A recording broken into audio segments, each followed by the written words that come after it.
Thank you, Mr. President, Excellencies, distinguished delegates. Resolution L.1 Rev.2 is not a hurrah for Sri Lanka.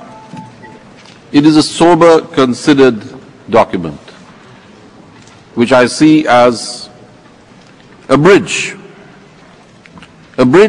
between Sri Lanka and the world, and a bridge between Sri Lanka's present and its future.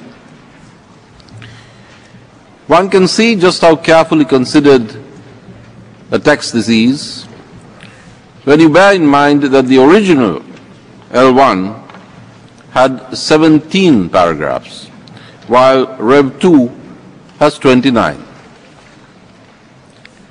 Why this expansion?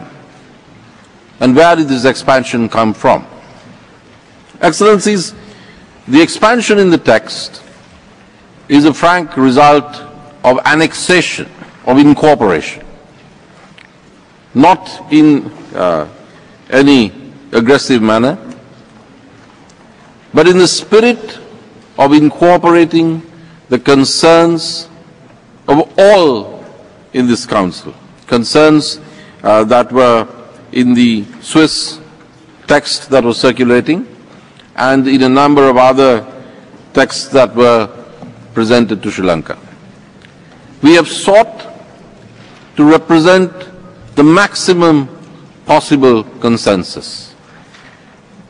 We have sought to make this the highest, not the lowest, common denominator of the concerns of the Council with regard to Sri Lanka. This is why we have the expanded version which brought us from L1 through Rev.1 to Rev.2.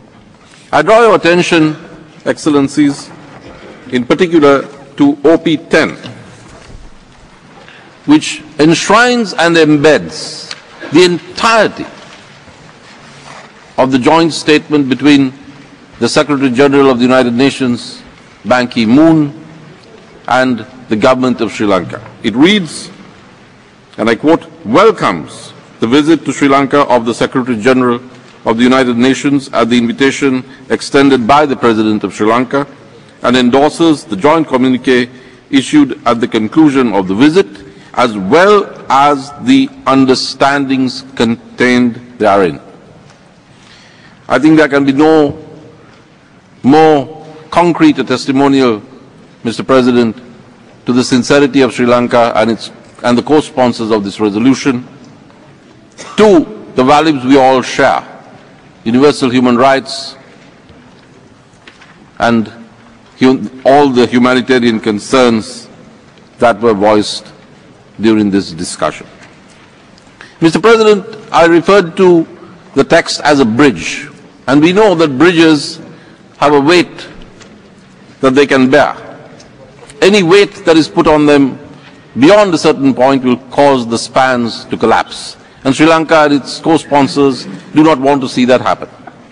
We are 10 days after the conclusion of a 30 years war, Mr. President, and we think that this text represents the best synthesis of the sentiments of the Human Rights Council. Thank you, Excellencies.